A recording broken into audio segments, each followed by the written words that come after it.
मैं टेनिस खेल रही थी कुछ दिन पहले और टेनिस कोर्ट की पेरिफेरी पे एक साहब आए और उन्होंने अपनी शलवार उतार के वो मैस्टरबेट करना शुरू। अगर किसी ने कोई बात गलत कर दी है, बाय मिस्टेक ही कर दी है या डिलिबरेटली कर दी है, पर्दा डाल दो ना यार। जुआ है जो खेला है, अगर उस बात को दबा देते जो कि बहुत जरूरी था, दबा देना चाहिए था। अस्सलाम वालेकुम फ्रेंड्स, मेरा नाम है सुमैर और आप देख रहे हैं सभी सुमैर यूट्यूब चैनल।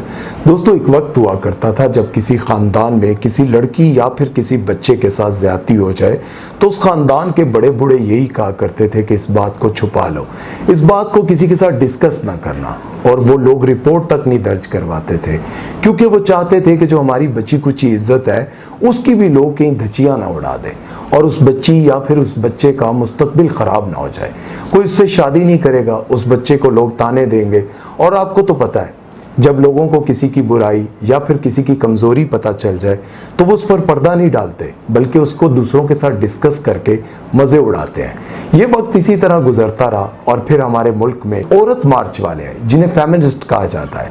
फेमिनिस्ट टोला फिर आया और उन्होंने कहा कि हम औरत के हकूक पर बात करेंगे। औरत मार्च जब शुरू हुआ तो औरत मार्च के दौरान जो प्ले कार्ड्स उन्होंने उठाए उनको देखकर बड़े से बड़ा मॉडर्न इंसान, वो प्ले कार्ड्स देखने के बाद भी वो लोग कहने लगे कि ये कैसी औरत मार्च है। उन लोगों ने उन प्ले कार्ड्स को देखकर काफी एतराज उठाए क्योंकि वो प्ले कार्ड्स थे ही इतने बेहुदा। फिर कुछ अरसे बाद उन्होंने एक और तहरीक शुरू की जिसका नाम उन्होंने रखा मी टू। अब मी टू का मतलब कुछ लोग नहीं जानते तो मैं उनको बता दूं। मी टू का मतलब ये है कि जिसके साथ भी, चाहे वो लड़की हो या फिर कोई लड़का, उनके साथ बचपन में या फिर जिंदगी के किसी भी मोड़ पर उनके साथ ज्यादती हुई हो तो वो लोगों के सामने इस बात को खुलकर बयान करे, इस पर शर्माए ना। अब इस बात को कुछ लोग अवेयरनेस कहते हैं और कुछ लोग इसको खुली बेगैरती कहते हैं। वो कहते हैं कि जो ज्यादती तुम्हारे साथ हो गई और उसको कई साल गुजर गए, अब लोगों के सामने उस बात को लेकर आना ये कोई जायज बात नहीं। लेकिन कुछ लोग कहते हैं कि ये अवेयरनेस है, लोगों को बताना चाहिए कि मेरे साथ फलां टाइम पे ये हुआ था। अब शोबिज़ में काम करने वालों के बारे में लोगों का ज्यादातर ये तासुर होता है कि इन लोगों को इस तरह की किसी भी चीज से कोई फर्क नहीं पड़ता। लेकिन मैं आपको बताता चलूं कि इंडस्ट्री में बहुत सारे लोग हैं जो इस चीज के खिलाफ बात करते हैं। आज हम एक ऐसे एक्टर के बारे में बात करने जा रहे हैं जिन्हें हम बचपन से ही पीटीवी पर राज करता हुआ देख रहे हैं और अब जब दर्जनों चैनल आ गए हैं और बहुत सारे एक्टर्स भी आ गए हैं, उसके बावजूद भी हम उन्हें बहुत सारे चैनल्स पर देखते हैं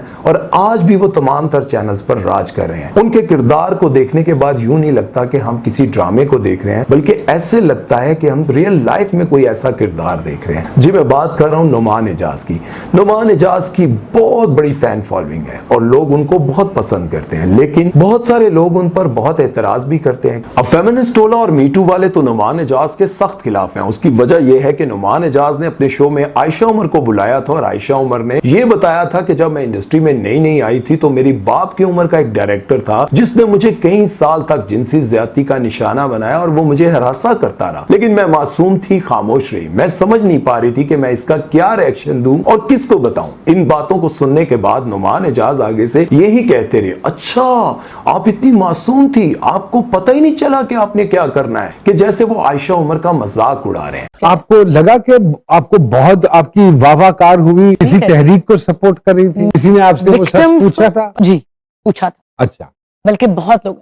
I don't think so. वो कहते हैं कि ताली कभी भी एक हाथ से नहीं बजती, ताली हमेशा दोनों हाथ से बजती है। और ये कैसे मुमकिन है कि किसी लड़की की इजाजत के बगैर या रजामंदी के बगैर इतने साल तक कोई उसको जिनसी ज्यादती का निशाना बनाता रहे, हरासा करता रहे और वो लड़की खामोश रहे। और स्पेशली वो लड़कियां जो मॉडलिंग करती हैं, शोबिज़ में काम करती हैं, वो तो घरेलू लड़कियों से बिल्कुल डिफरेंट होती हैं, बहुत ताकतवर होती हैं क्योंकि वो हर तरह के मामलात को बहुत अच्छे से समझती हैं। फिर नुमान एजाज ने कहा कि मैं कैसे मान लूं कि एक लड़की की इजाजत के बगैर इतने साल तक कोई इसको यूज करता रहे और फिर वो आकर कहे कि ये मेरे साथ जो है वो ज्यादती कर रहा है। वो कहते हैं कि जब भी कभी किसी लड़के की फिल्म या ड्रामा हिट हो रहा हो तो उसके खिलाफ ये इल्जामात लगा देती हैं, या फिर किसी लड़की की फिल्म या ड्रामा आ रहा हो तो उसके दौरान हाइप क्रिएट करने के लिए ये सब कुछ किया जाता है ताकि उस लड़की की हमदर्दी में लोग फिल्म्स देखें, ड्रामा देखें और उसको प्रमोट करें। अच्छा, अब ये मौजू ऐसा है कि जिसको पॉजिटिवली भी वो कैच कर सकते हैं अगर बिजनेस पर्सपेक्टिव से देखा जाए,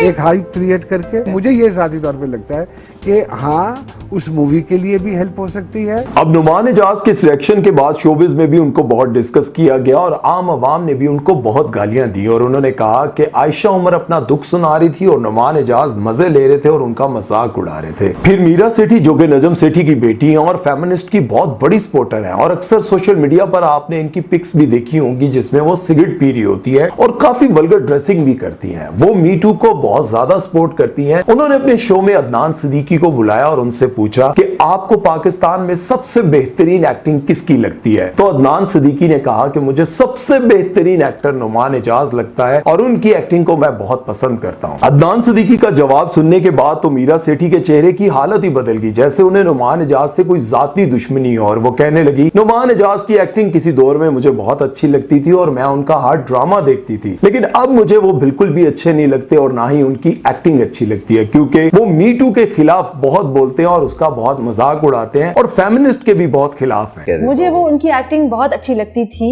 जब उन्होंने me too C too E too कहा तो बस मैंने उनको, मुझे बहुत I found it very strange। फिर मीरा जी ने अदनान सिद्दीकी से पूछा कि मी टू की तहरीक के बाद आप पर क्या असर पड़ा, तो वो कहने लगे हम तो डर गए। हमसे मुराद अदनान सिद्दीकी, नुमान एजाज, एजाज असलम, फैसल कुरैशी और हुमायूं सईद। अब शूटिंग के दौरान ये तमाम तर लोग अलग कमरे में बैठते हैं और अपने साथ किसी को नहीं बैठने देते और वो अब सब यही सोचते हैं कि हमारा भी अली जफर वाला हाल ना हो। जैसा कि आप सबको पता है कि अली जफर पर मीशा शफी ने इल्जाम लगाया था कि अली जफर ने उनको जिनसी हरासा करने की कोशिश की है और उन्होंने इस पर केस किया था कि अली जफर ने उनको जिनसी हरासा करने की कोशिश की है और वो कई साल तक केस चलता रहा और वो कुछ भी साबित ना कर सकी। लेकिन अली जफर की जात पर एक धब्बा लग गया। अली जफर बहुत ज्यादा सोशल मीडिया पर आकर रोए भी थे और उन्होंने कहा था कि मैंने ऐसा कुछ नहीं किया, मुझ पर ये झूठा इल्जाम लगाया गया है। इसीलिए नुमान एजाज कहते हैं कि अगर किसी ने गलती की है तो उसको सजा मिलनी चाहिए और अगर कोई झूठ बोलकर किसी पर इल्जाम लगा रहा है तो उसको भी सजा मिलनी चाहिए। हम जब किसी पे इल्जाम लगाते हैं तो ये रियलाइज नहीं करते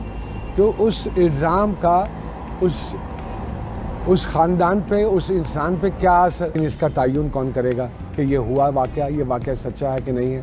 ये बात सिर्फ इस पॉइंट पे है कि कोई इस मूवमेंट को गलत तो नहीं इस्तेमाल कर रहा। ये बिल्कुल कहना गलत होगा कि कभी भी मूवमेंट्स गलत तरीके से इस्तेमाल नहीं होंगी। हमारी सोसाइटी में काली भेड़ें हैं जो सही बातों को गलत तरीके से मैनिपुलेट करती हैं और इस्तेमाल करती हैं। बहुत सारी एक्ट्रेस किसी एक्टर पर झूठा इल्जाम लगाकर उसका कैरियर तबाह करने की कोशिश करती हैं क्योंकि बहुत सारे डायरेक्टर्स और प्रोड्यूसर उसको कास्ट करने ही छोड़ देते हैं जब उस पर इल्जाम लगता है। जैसा कि आप सबको पता है कि डीजे पर इल्जाम लगा था तो बहुत सारे प्रोग्राम से उसको निकाल दिया गया था। उनकी वाइफ ने इल्जाम लगाया था मुझ पर इसने तशद्दुद किया है। अब अगर डीजे ने अपनी वाइफ पर तशद्दुद किया भी था तो इन दोनों को कोर्ट में जाना चाहिए था, कोर्ट में इस बात का फैसला होता। लेकिन डायरेक्टर और प्रोड्यूसर ने क्या किया कि डीजे को कास्ट करना ही छोड़ दिया, बल्कि बहुत सारे प्रोग्राम से डीजे को निकाल भी दिया। इस पर नुमान एजाज इतराज करते हैं कि अगर किसी ने गुनाह किया है तो उसको सजा मिलनी चाहिए, ना कि उसका हुक्का पानी बंद कर देना चाहिए। इसलिए याद रखें, किसी पर झूठा इल्जाम ना लगाएं। आपके छोटे से इल्जाम से उनकी पूरी जिंदगी, उनका पूरा कैरियर तबाह हो जाता है। इसलिए अपना बहुत सारा ख्याल रखें और ऐसे लोगों से दूर रहें जो दूसरों पर झूठे इल्जामात लगाकर उनका कैरियर और उनकी जिंदगी को बर्बाद करना चाहते हैं। और सुमैर चौधरी को दीजिए इजाजत। अल्लाह हाफिज।